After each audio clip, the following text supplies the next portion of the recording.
పాలకొల్లులో TDP జాతీయ ప్రధాన కార్యదర్శి యువ నాయకుడు నారా లోకేష్ పుట్టినరోజు వేడుకలు మంగళవారం ఘనంగా నిర్వహించారు. Dharmarao foundation chairman Palakollu MLA Nimmala Ramanaidu ఆధ్వర్యంలో సేవా కార్యక్రమంలో భాగంగా 30 మందికి పైగా దివ్యాంగులకు 25 కేజీల చొప్పున బియ్యం, దుప్పట్లు అందజేశారు. రక్తదాన శిబిరంలో పెద్ద సంఖ్యలో యువకులు రక్తదానం చేశారు.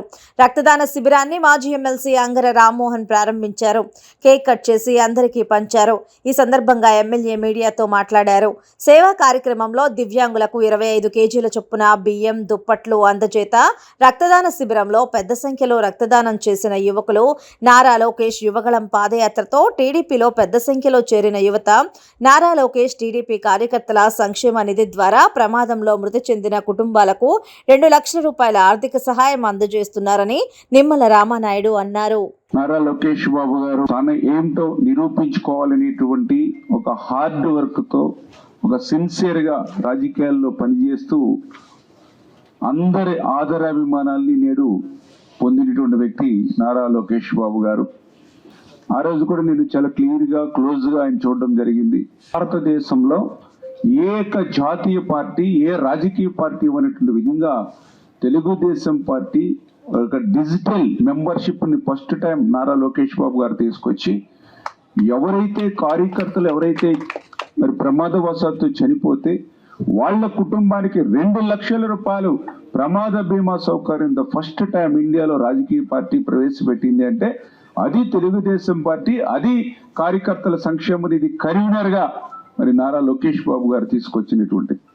అందుకు ప్రత్యక్షంగా మనం కూడా చూసాం. 2014, 2019 5 సంవత్సరాల్లో కొన్ని మరి కోట్ల రూపాయలు ఆంధ్రప్రదేశ్ రాష్ట్రంలోనే కాదు మన పాలకులలో కూడా ప్రమాదవశాత్తు చనిపోయినటువంటి వాడు అందుకునేటువంటి పరిస్థితి. ఆ చనిపోయినటువంటి బిడ్డలను మనం వెనక్కి తీసుకురాలేకపోయినా కనీసం వాళ్ళ కుటుంబాన్ని ఆదుకునేటువంటి విధంగా ఆ యొక్క పార్టీ తరఫున ఇచ్చేటువంటి 2 లక్షల రూపాయల కుటుంబానికి ఎంత ఉపయోగపడుతుందో అదేవిధంగా మొన్న కూడా మీరు చూసారు ఏదైతే యువగళం పాదయాత్ర.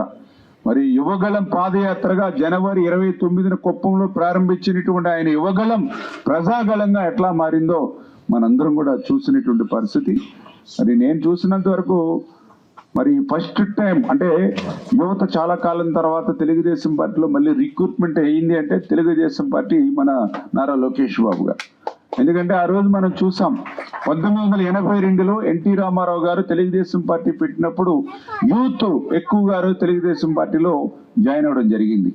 అదేవిధంగా మళ్ళీ 96లో చంద్రబాబు నాయుడు గారు ఫస్ట్ టైం ఆయన ముఖ్యమంత్రిగా అయినప్పుడు ఆ రోజు ఏదైతే ఆయన జన్మభూమి, ప్రజల వద్దకు పాలన ఇట్లా డిఫరెంట్ గా ఆయన పరిపాలన చేస్తూ ఉన్నప్పుడు యూత్ అంతా కూడా మళ్ళీ అట్రాక్ట్ అయ్యి మళ్ళీ 96లో చంద్రబాబు నాయుడు గారి సారథ్యంలో ఆ రోజు పెద్ద ఎత్తున యూత్ రిక్రూట్మెంట్ జరిగింది.